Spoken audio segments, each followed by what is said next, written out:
L'aggiornamento quinquennale della formazione in materia di gestione dell'emergenza incendio è obbligatorio nei luoghi di lavoro.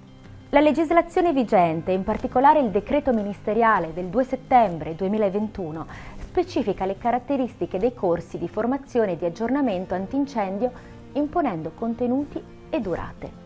Il corso di aggiornamento per addetti antincendio di livello 2, organizzato da Vega Formazione, grazie a docenti esperti e qualificati, consente di mantenere le competenze acquisite e le capacità di intervento in situazioni di emergenza incendio. Il corso è rivolto agli addetti antincendio delle aziende che il decreto ministeriale del 2 settembre 2021 classifica a livello 2.